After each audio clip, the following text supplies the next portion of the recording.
네, 중국 갑조리그 역대 우승팀입니다. 역시 99년도 충칭이 먼저 스타트를 끊었고요. 이후에 5연패를 달립니다. 네, 이 중국 갑조리그 초반에는요. 충칭팀과 상하이팀이 가장 강했습니다. 그리고 당시에 충칭팀의 이 주축 선수 중에는 목진석 선수가 있었어요. 네. 목진석 선수가 2001년, 2002년 이쯤에 계속 용병으로 참가를 하면서 충칭팀의 우승을 이끌었습니다. 네, 충칭팀은 현재까지 9연패 중인데요. 앞으로 이 기록이 깨질 수 있을까요? 뭐 쭉 계속해서 중국 갑조리그가 이어진다면 언젠가는 깨질 수도 있는 기록이긴 합니다만 어쨌든 중국 갑조리그의 역사는 충칭팀과 함께했다고 봐도 과언이 아닙니다. 네, 2014년에는 신생팀이라고 봐야죠. 다른 팀이 우승을 차지했고요. 준우승은 상하이 팀이었습니다. 네, 지난해 중국 갑조리그에서는 커지에 선수가 18승 2패로 MVP를 받았고요. 당시 신인상은 조금 생소할 수도 있는 천시인 선수가 받았습니다. 네.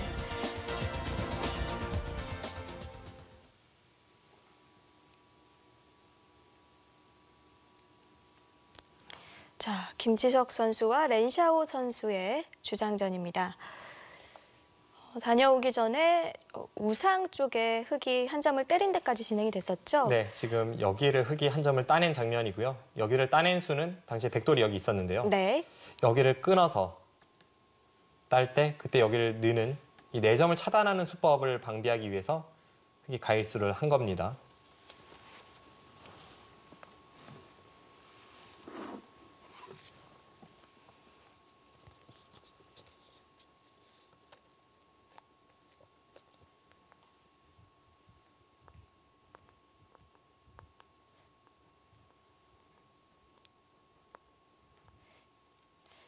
백도 상변에 101점을 지켜둬야 하나요? 일단 눈에 들어오는 큰 자리는 이곳 호구입니다. 여기를 호구 치는 수는 두지 않았을 때 흙이 한 칸을 띄거나 혹은 단수 쳐서 넘어가는 것이 있기 때문에 차단하는 의미가 될 수는 있는데요. 집으로도 크고 다음에 이제 젖혀서 거의 반선수성이라고 볼 수도 있는 자리죠. 네. 일단 눈에 들어오는 자리는 이쪽 호구 아니면 중앙도 두터워 보이긴 네, 하는데요. 여기 막는 수도 두텁죠. 뭔가 이쪽 어디를 두긴 둬야 합니다.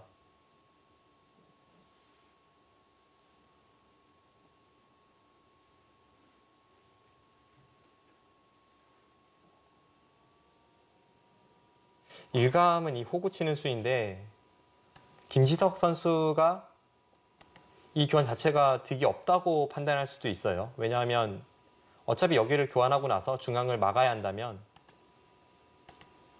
이 교환이 없을 때 누르고 흙이 넘어가면 이제 다른 곳을 두면 되니까요. 뭐 이런 곳 한 칸이라던가 큰 자리는 많습니다. 네. 그리고 흙이 넘지 않는다면 나중에는 호구가 아니라 오히려 더 강하게 뭐 이런 식으로 젖혀서 좀 더 득을 보려는 수법이 나올 수도 있습니다. 지금은 어쨌든 백은 호구 치는 수와 중앙 틀어 막는 수 중에서 좀 선택을 해야 할 것 같습니다.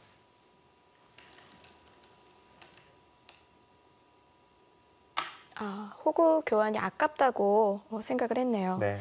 그리고 지금 당장은 큰 곳이 많기 때문에 어차피 흙도 당장 상변을 넘을지는 좀 의문이라는 생각일 것 같아요.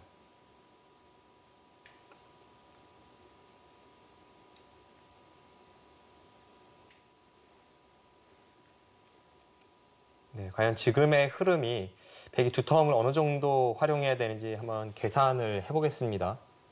사실 좌기 같은 부분이 좀 계산이 어려워서 저도 정확한 형세 판단이 될지는 모르겠습니다만 네. 한번 열심히 해보겠습니다. 일단 이곳은 흙이 15집 정도로 봐줄 수 있겠고요. 20집, 23집. 여기는 당장은 이런 정도로 보겠습니다.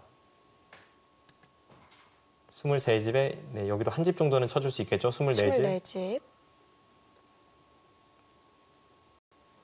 한 33집 정도 다 해서 흙은 33집 정도 날 것 같고요. 이곳도 이제 백이 붙인다든지 하면 또는 눈목자 정도 활용이 많이 있습니다. 이곳을 한 11집 정도 봐주겠습니다. 그럼 44집 정도가 확정가네요. 네, 44집이 약간 두텁다고 볼 수도 있습니다. 그럼 45집 정도 보고요. 백은 이곳이 사실은 끝내기가 굉장히 애매합니다. 나중에 경우에 따라서 흙이 먼저 나와 끊고 여기는 이어야죠. 그때 치중 가면 여기는 이어야 되지 않습니까? 네. 이제 그렇게 되면 상황에 따라서는 나중에 이런 치중 가는 뒷맛이 이제 생길 수도 있습니다. 아, 백이 차단을 못 하는군요. 여기를 차단하면 넘어가서 계속해서 이제 수를 조여 들어가도 이거는 백이 내수인데 흑도 내수. 흑이 먼저 둔다면 흑이 한 수 빠릅니다. 이제 그런 뒷맛이 있어서 정확하게 세기가 조금 애매한 부분일 수도 있는데 대략적으로 세워보면 이곳에 일단 한 14집 정도 봐주고요. 이 부분의 형태는 이제 백이 지키면 20집이 강하고 네. 흑이 두면 백집이 한 5집 정도 느낌입니다. 그렇게 본다면 한 13집 정도? 네. 그 정도 봐주겠습니다. 27집이죠. 네. 그렇다면 45대 27. 일단 집으로는 상당히 차이가 나고요. 중앙 쪽의 두텀이라던가 지금 세지 않은 다른 하변이라던가 이런 부분에서 백이 10집 이상의 활약은 해야 뭔가 바둑을 미세하게 이끌 수가 있습니다. 역시 예상대로 실리로는 많이 뒤처지는 형국이네요. 네. 결국 이 바둑 김지석 선수가 두텀을 어떻게 활용하느냐가 승부인데 김지석 선수는 비교적 두텀을 잘 활용하는 기사입니다.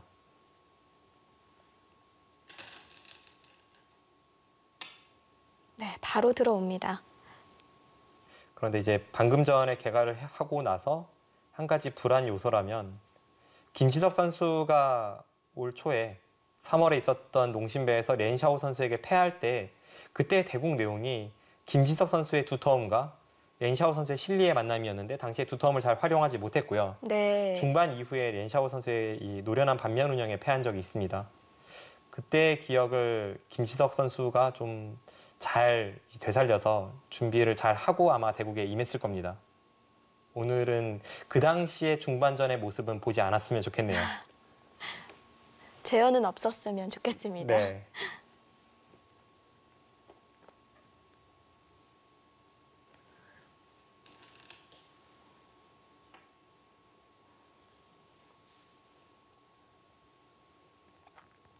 네, 흑의 저 침입수도 간혹 등장하는 침입의 맥점입니다.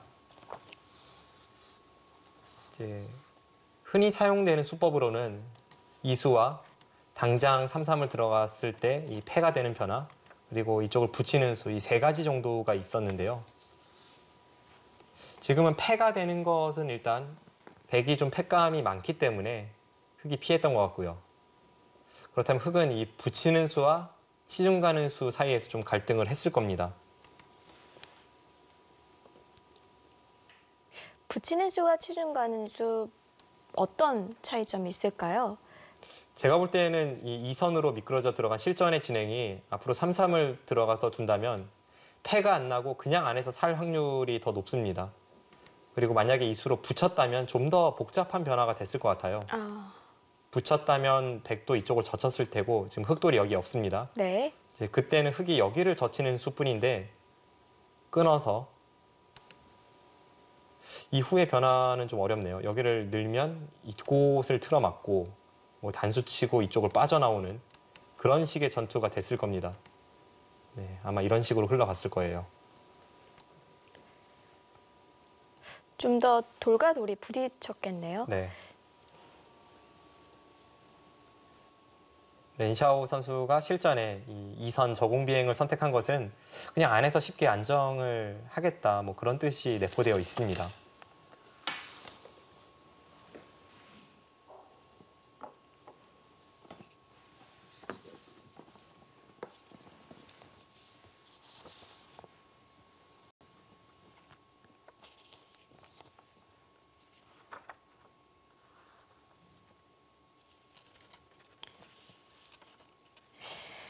네, 이번 2015년 갑조 리그와 작년과 다른 점이 그 선수들이 많은 팀 이동이 있었습니다. 박정환 선수는 다렌에서 항저우, 수보로 항저우로 옮겼고 최철환 선수는 팀이 강등을 당했기 때문에 네. 할 수 없이 팀을 옮기게 됐는데요.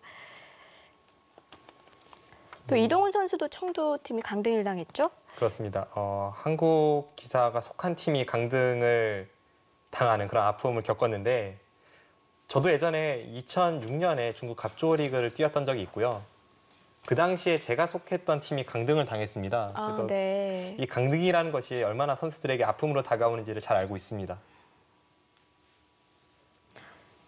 아무래도 또 용병이기 때문에 더욱 좀 뼈아픈 아픔이 있을 것 같아요. 네, 팀에서 다른 선수들보다 더 좋은 대우를 하면서 용병을 영입을 하기 때문에 그런 면에서 어느 정도 책임감이 느껴질 수밖에 없는 위치이고요.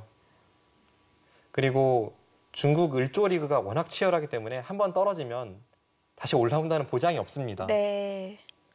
보면 중국 을조 리그 팀들이 이 용병들을 뭐 일본 선수라던가 한국 선수들 중에 잘 두는 선수들을 보통 보면 이제 적을 때에는 한 6, 7명에서 많게는 한 10명 정도 이제 영입을 하고 나서 이제 치열하게 을조 리그에서 승격 전쟁을 펼치기 때문에 거기서 살아남는다는 보장이 없어요. 그리고 을조리그는 16팀이기 때문에 훨씬 대국수가 많을 것 같아요. 네. 물론 대국 수가 그렇게 많지는 않습니다. 제가 알기로는 7판 정도 대국을 합니다. 아, 네. 네, 이제 스위스 리그로 펼쳐지게 되는데 대신에 팀이 많다는 것은 그만큼 더 치열하다는 것을 의미하겠죠. 강동현 선수가 올해 처음 갑조리그에 영입이 됐을 정도니까요. 네. 얼마나 팽팽한지 알 수 있을 것 같습니다. 이 강동현 선수가 영입이 된 데에는 지난해 을조 리그에서 강동현 선수의 활약이 정말 대단했기 때문에 이제 그 팀과 계약을 한 걸로 알고 있는데요. 네. 지난해 강동현 선수를 영입할 때 그 항저우 팀이 얼마나 다급했으면 정말 파격적인 대우를 하면서 강동현 선수를 영입을 했습니다. 아, 물론 강동현 선수가 실력이 매우 뛰어난 것도 분명 있습니다만 그래도 시세보다 네, 그렇죠. 더 불렀군요. 네. 지금 제가 알고 있기로는 전체 용병들 중에서 가장 많은 돈을 받는 선수가 이세돌 선수인데 네. 이제 을조 리그는 짧은 기간에 대국이 시합이 끝이 납니다. 그런데 그때 한 판 한 판의 액수가 이세돌 선수와 버금간다고 들었어요. 아, 네. 이 갑조와 을조의 차이가 있는데 네. 또 거기서도 비슷했다면 굉장한 대우를 받은 거네요. 박정환 선수나 김지석 선수보다 많이 받은 걸로 알고 있습니다. 네. 이제 그 정도로 팀이 이제 갑조리그 승격에 목이 말랐었고 결국은 강동현 선수가 엄청난 활약을 하면서 또 팀이 승격을 했습니다. 그런 대우라면 강동현 선수의 의지도 대단했을 것 같네요. 네.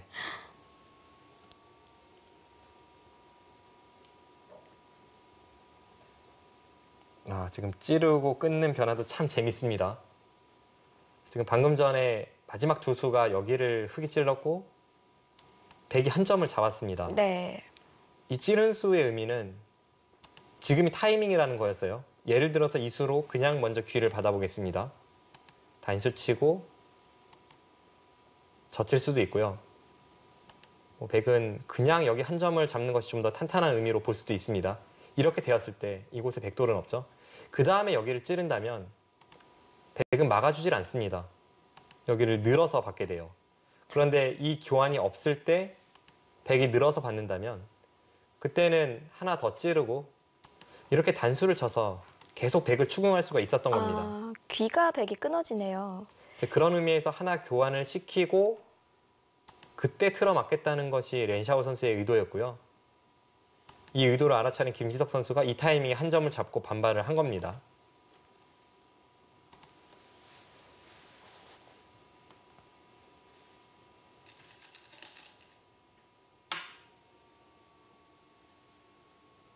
저수도 재밌네요. 무슨 의미죠? 제가 볼 때는 지금 여기서 이제 따낼지 이을지를 물어본 것 같아요. 있는다면 여기를 나가고요. 따낸다면 옆으로 붙여서 행마를 할 가능성이 높아 보입니다. 여기를 단수 친 수로 먼저 나가면 나중에는 이 단수가 선수인데 그때 여기를 단수 치면 백이 이어준다는 보장이 없습니다. 아, 네. 나중에는 이제 중앙 쪽에 활용을 당하지 않기 위해서 백이 따내는 경우도 생길 수가 있죠. 그래서 미리 백의 음수를 물어본 거군요. 네, 그렇습니다. 네, 참 세세한 부분입니다. 따냈습니다. 지금은 저 교환이 있기 때문에 여기를 나가진 않을 것 같습니다. 젖히거나 옆을 붙일 확률이 높아 보입니다. 네, 서로의 기세 싸움이 대단합니다. 2015 갑조리그 잠시 후에 계속 보시죠. 네, 수고울 항저우의 박정환 그리고 저장의 저우허 씨가 만났습니다. 자국 랭킹 1위와 22위 조금 차이가 나는데요. 네, 랭킹 차이도 조금 나고 상대 전적도 박정환 선수가 2전 2승. 전체적으로 보면 역시 박정환 선수가 객관적인 전력에서 앞서는 것을 알 수가 있습니다. 네, 박정환 선수 2014 LG배 우승컵을 들여 올렸었고요. 바둑왕은 3연패, 4연패까지 노려볼 수 있었는데 아쉽게 네, 됐죠. 그렇습니다. 최근 2년간은 준우승이었습니다. 지난해에는 이세돌 선수에게 패했고 바로 얼마 전에 있었던 바둑왕전 결승에서 이동훈 선수에게 패했는데요. 그 이동훈 선수에게 패하고 나서는 공식 시합 5연승 중입니다. 참 그런 결승전에서 지고 난 다음에는 조금 한풀 꺾일 만도 한데 네. 박정환 선수가 그걸 아마 엄청난 공부량으로 이겨냈을 거예요. 박정환 선수에게 사실 충격으로 다가올 수밖에 없는 것이 박정환 선수가 후배에게 이제 자국 시합에서 후배에게 결승에서 패한 것은 처음이거든요. 네. 그렇다면 어느 정도 충격이 있을 수밖에 없는데 이 박정환 선수가 멋지게 극복하는 모습은 역시 한국 랭킹 1위의 그런 이 마인드 컨트롤 다웠습니다. 위상을 보여주고 있습니다.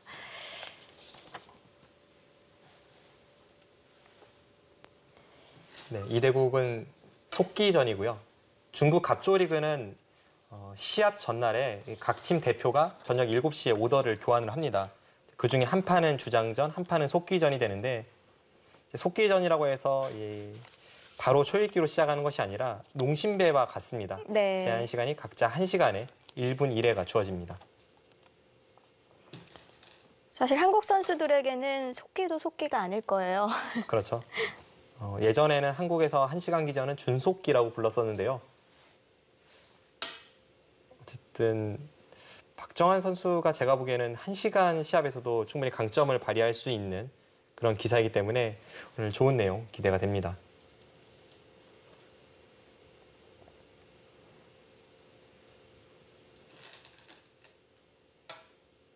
저는 최근에 이 저우허시 선수의 랭킹을 확인하고 깜짝 놀랐는데요. 이 선수가 예전에 등장은 정말 혜성처럼 등장을 했습니다. 그래서 등장하자마자 당시에 이광배였나요? 어떤 기전에서 우승했던 그런 기억이 있는데 그랬던 저우허시 선수가 그 후에 약 3, 4년 동안은 거의 활약이 없었거든요. 네.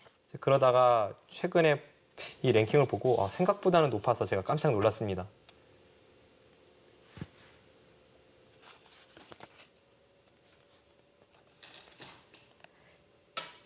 김지석 선수의 대국과 약간은 비슷하네요.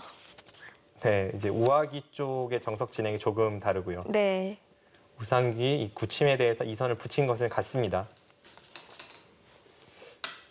흙이 이렇게 소목에서 날일자 굳힘이 되어 있을 때 여길 붙이는 수는 굉장히 오래된 수법입니다. 그런데 이렇게 초반에 붙이는 것은 사실 역사가 오래되진 않았어요. 요즘엔 거의 초반에 많이 붙이는 것 같아요. 응수를 물어보는 경우가 많습니다. 나중에 흙이 여기를 벌리고 나서 나중에 붙이면 여기를 느는 것이 아니라 뭐 안쪽으로 늘거나 또는 여기를 젖히거나 그 상황에 따라서 받는 수법을 달리할 수 있기 때문에 네. 모든 것이 결정되기 전에 먼저 흙의 응수를 물어보는 의미가 있습니다.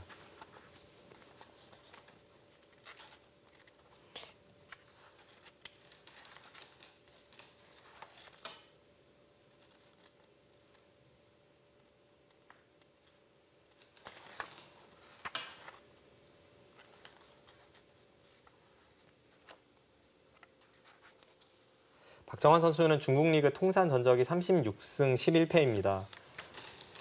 약 3승 1패씩 하고 있는데 거의 주장전에 출전을 하기 때문에 대국하는 상대들이 뭐 천야오회, 구리, 저우르이양 이런 강자들 뿐이에요. 네. 그런데 3승 1패 꼴이라면 참 대단한 성적이죠.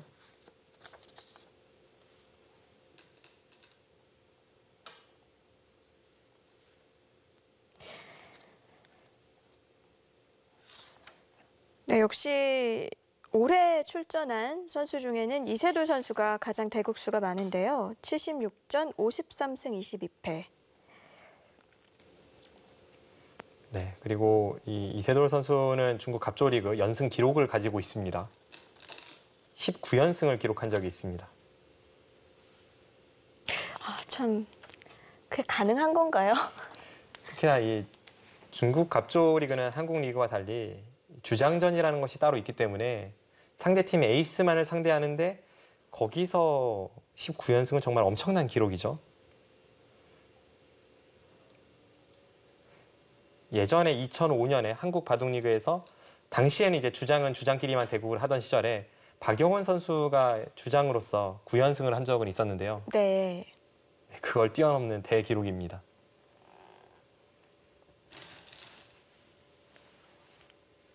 지금 나오는 모양은 정석인가요? 예전에 유행했던 정석이었는데 여기를 잇는 것은 저도 처음 보네요. 예전의 정석은 이 잇는 수로 여기를 늘어서 두는 경우가 많았습니다. 네. 그러면 흙이 여기를 한 점을 따내고 끊어서 따고 잇고 여기를 넣는 이런 진행이 많았습니다. 이때 흙이 평범하게 둔다면 받아주고 강하게 둘 때는 여기를 늘고 싸우는 경우도 있었고요. 근데 실전처럼 두는 수는 저도 처음 보는 것 같은데요. 네. 일단 모양 자체가 백이 여기를 잇는 순간 돌의 효율은 좀 떨어집니다. 이런 곳에 위치가 이상하죠. 반대의 흙도 있기 때문에 일단은 귀 쪽에서 이제 백이 젖힌다면 박정환 선수가 글쎄요, 이런 식으로 살려는 생각인지 조금 속수일 수 있습니다만 일단은 안정을 위해서 이렇게 둘 수도 있습니다. 이렇게 살게 돼도 부분적으로 흙이 불만은 없어 보입니다. 네.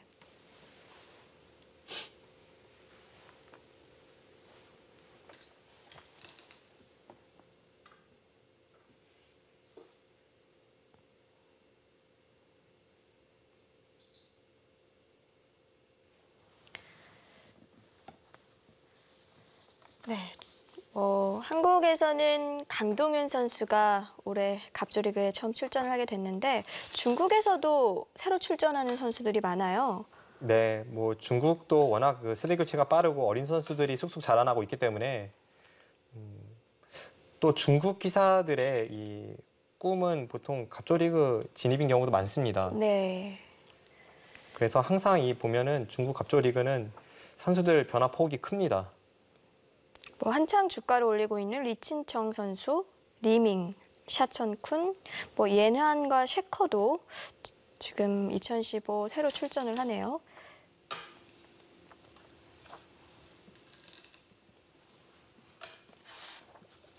네, 역시 귀를 정리합니다. 네, 예상대로 흘러가네요.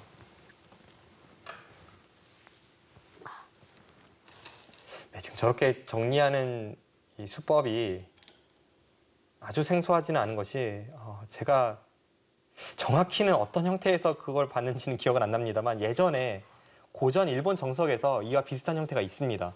아, 네. 여기 형태가 조금 다른 걸로 제가 기억을 하는데요. 여기는 이렇게 붙이고 치받아서 안에서 한 점을 잡고 사는 정석이 예전에 있었기 때문에 아마 그런 면에서 두 선수도 뭐 크게 뜸들이지 않고 이쪽 진행을 시켰을 걸로 보입니다.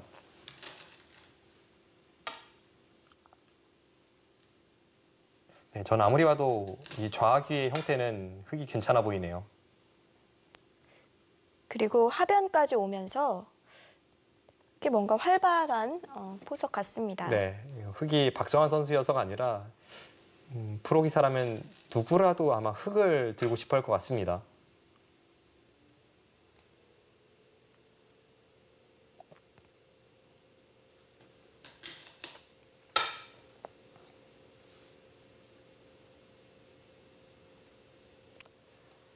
네, 지금 양 팀의 선수들의 면면이 나오고 있는데 앞서 설명드렸다시피 이 수볼 항저우 팀의 리신청 선수는 글로비스배 일정 관계로 오늘 시합에서는 주전에서 제외가 되었고요. 네. 이제 대타로 출전한 선수가 리밍 선수입니다. 사실 1위를 달리고 있는 스볼 항저우로서는 리친청 선수의 부재가 좀 컸을 것 같아요. 네, 리신청 선수 참가 못한 것이 팀에서는 굉장히 아쉬움으로 남겠죠. 이 리친청 선수가 98년생인데 뭐 다른 시아오라오나 양딩신 이런 선수들과 함께 중국 바둑의 미래로 불리우는 선수입니다. 네.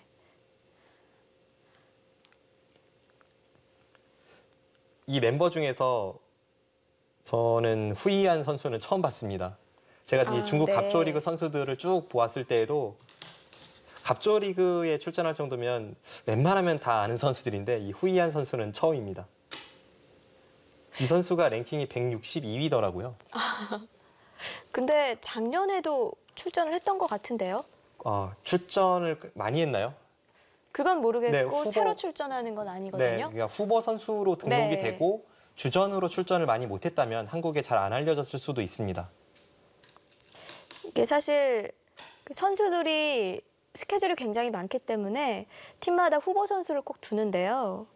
한 번도 출전하지 못하는 선수들도 있어요. 여럿 있습니다. 네. 중국 갑조리그의 규정을 보면 각 팀에서 6명까지 선수를 보유할 수가 있습니다. 그런데 항상 대국에 출전한 선수들은 4명이다 보니까 최대 2명까지는 출전을 안 하게 되고요.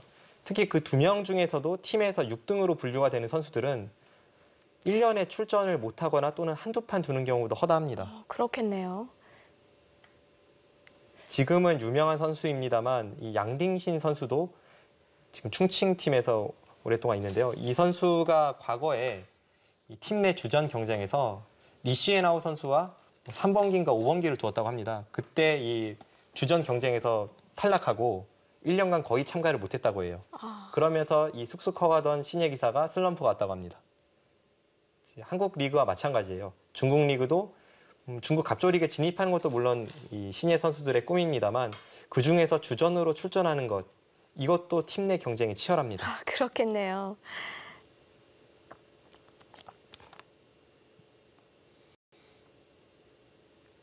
전반적으로 봤을 때 어느 팀에 좀 손을 들어주고 싶으신가요? 전체 팀들 중에서요. 아니요, 오늘 저장과 수보울 항저우 팀이요. 글쎄요. 이 선수들의 면면을 보면 수보울 항저우 팀이 좀 더 강해 보입니다.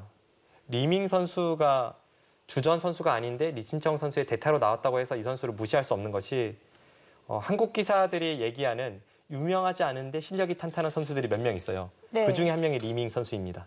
네. 그 외에 장타오 선수도 그런 류에 속하는 기사이고요. 또 박정환 선수가 1라운드에서 승리를 거둔 예난 선수도 명성에 비해 실력이 강합니다. 참 중국 선수들은 처음 듣는 이름인데도 뛰어난 선수들이 많습니다. 네.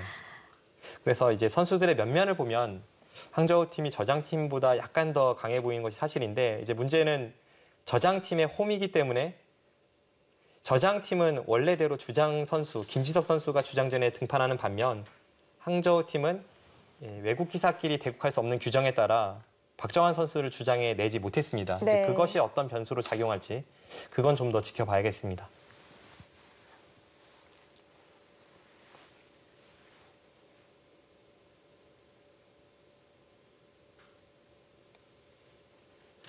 그리고 앞서 설명을 드렸다시피 후이한 선수가 랭킹이 162위이지 않습니까? 162위면 웬만한 중국의 여자 강자들보다 랭킹이 한참 낮은 겁니다.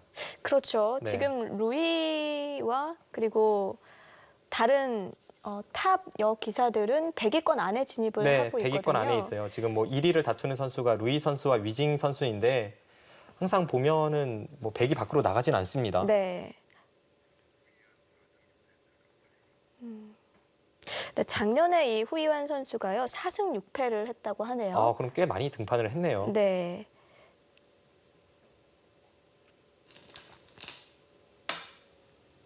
네, 조금 의외입니다. 왜냐하면 저도 그렇고 웬만한 한국 기사들은 이 중국 갑조리그 기본은 거의 나보는 편입니다. 그런데 이제 가끔 조금 오만한 생각일 수 있는데요. 가끔 전혀 모르는 선수들의 기본은 좀 경시하는 경우도 있습니다. 건너뛰나요? 네, 제가 그래서 건너뛰었나 봅니다.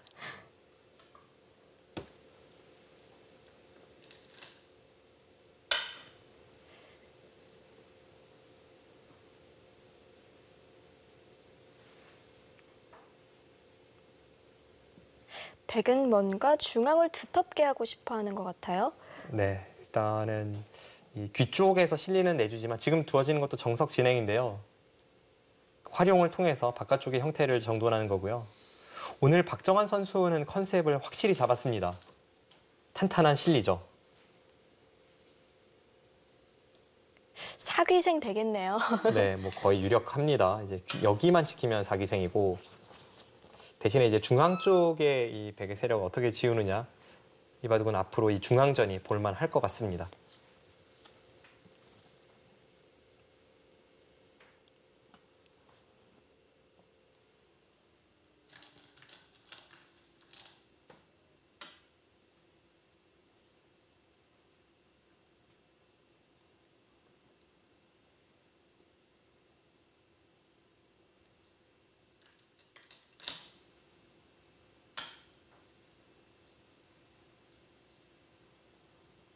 네, 과연 흙이 어디서부터 건드려 갈지. 일단은 여기 막히는 것이 좀 아파 보여요. 여기를 백이 막는다면 다음에 있는 것까지 선수가 되어서 자연스럽게 이쪽에 약점도 지켜지고 중앙도 전부 틀어 막히고 이 느는 수법을 저는 처음 봤는데 생각보다 그럴듯합니다. 이제 과거에는 백이 하나만 붙여두고 손을 빼거나 또는 둔다면 한 칸 뛰거나 이쪽 날일자를 두는 경우가 많았습니다. 좀 더 가볍게 뒀었군요. 네. 그런데 지금 이곳을 늘어서 백이 응수를 했기 때문에 흙도 뭔가 손을 뺄 여유가 잘 보이진 않는데요. 뭔가 두긴 둬야겠죠. 여기를 끊어서 둔다면 백도 아마 여기를 틀어 막을 테고요. 흙이 는다면 이제 여기까지 선수를 합니다. 이런 식으로 중앙을 지어 나가는 것이 하나의 방법이 될 수가 있고 또 하나는 흙이 이 반대쪽에서 이쪽에서 붙여서 나오는 것도 생각을 해볼 수가 있습니다. 그런데 지금 상황에서 여기를 붙이기에는 글쎄요 어떨까요? 만약 백이 계속 밀어가는 작전도 있을 것 같고 중앙이 조금 떨릴 수는 있습니다.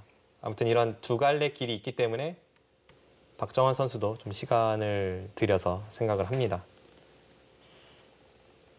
보통의 모양은 이럴 때 붙이는 수를 많이 두기는 하는데 지금은 그렇게 유력하지는 않은 모양이네요. 붙이는 수가 평소에는 맥점이지만 지금은 이제 어떤 상황이냐면요. 지금 흙이 신경 써야 할 부분이 우변이 아니라 중앙이지 않습니까? 네. 그래서 예를 들어서 백도 사실 떨리기 때문에 이렇게 둘지는 모르겠습니다만 이런 상황에서 백이 계속 밀어붙이는 이런 진행이 된다면 이쪽은 뭐 흙이 얻은 것이 생각보다는 별 것이 없지만 중앙은 점점 넓어지는 느낌이 납니다. 아, 그렇다면 붙이는 게 아니라 끊어간다든지 다른 수를 생각할 수도 있겠네요. 네, 좀 더 깊이 생각을 해봐야 하는 상황 같습니다. 이제 방금 전에 그 진행이 흙이 꼭 불만이라고 볼 수도 없는 것이 만약에 이런 식으로 정리가 되고 나서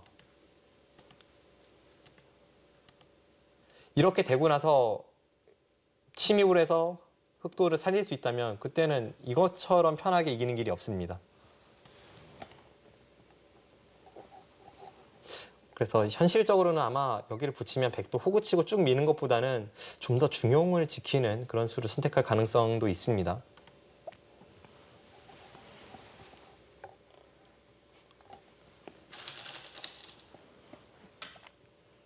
아, 먼저 들여다봅니다. 저 수도 일단 의미가 있네요. 만약 백이 여기를 이어준다면 그때 이쪽을 붙여 나오고 아까와 같은 진행이 되었을 때 이 백 4점이 좀 더 무거워지지 않았습니까? 이 교환은 득입니다. 자, 아까 보여드렸던 그림이 이 그림인데 이때 이수와 이수의 교환은 흙이 이득이죠. 쉽게 버리지를 못한다는 거네요. 네, 좀 더 백을 불편하게 만들 수 있습니다.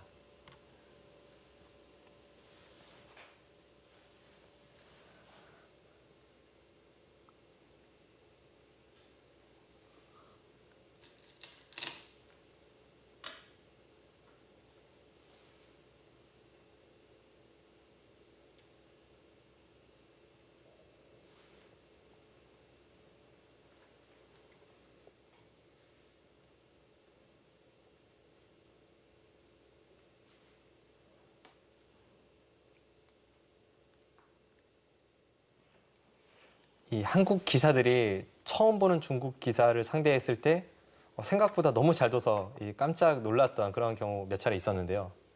이 저워시 선수가 딱 그런 경우입니다. 네. 또 한 명이 있다면 이 순텅이 선수가 있습니다. 순텅이요? 네, 그 두 선수가 그렇게 유명한 선수들은 아닌데 통합 예선에서 한국의 신예 기사가 이 선수를 상대를 했을 때 상대가 엄청나게 빨리 두는데 엄청나게 잘 둬서 이제 깜짝 놀랐다고 해요. 그런데 그것이 이제 벌써 3, 4년 전이고 그 이후로 저워시 선수는 그래도 비교적 준수한 활약을 이어가는데 반해 순텅이 선수는 그때보다는 바둑이 좀 뭐랄까요? 정체된 느낌을 주더라고요.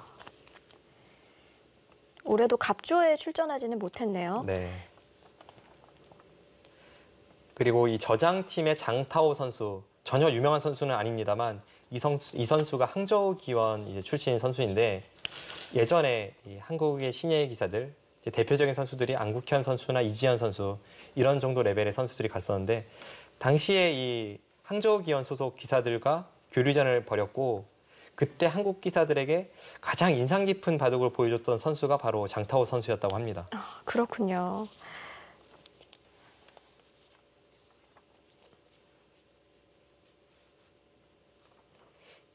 당시에 이제 많은 선수들이 장타오 선수와 대구를 해서 패했는데 그래서 이제 계속 강하다고 이야기를 했겠죠. 그런데 이제 교류전 막바지에 이 안영준 선수가 장타오 선수와 대구를 해서 가볍게 이기고 나서 한국 선수단에게 돌아와서 의기양양하게 누가 장타오가 강하다고 했어라고 했다는 그 일화가 남아 있습니다. 안영준 선수 그 평상시 스타일과 잘 어울리네요. 네, 자신감이 넘치죠.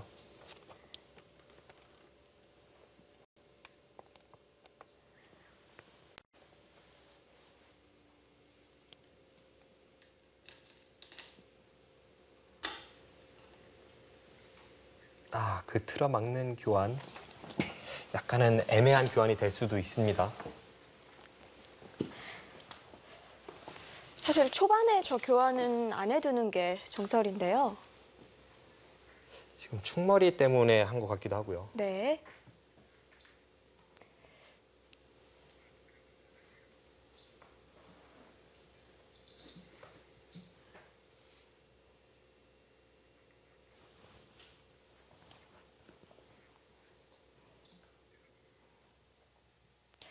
네, 박정환 선수가 오늘은 좀 실리로 작전을 들고 나왔는데요. 네, 박정환 선수가 그래도 초반 포석 단계에서는 좀 리드를 해나가는 것 같고요. 굉장히 잘 풀어가고 있습니다.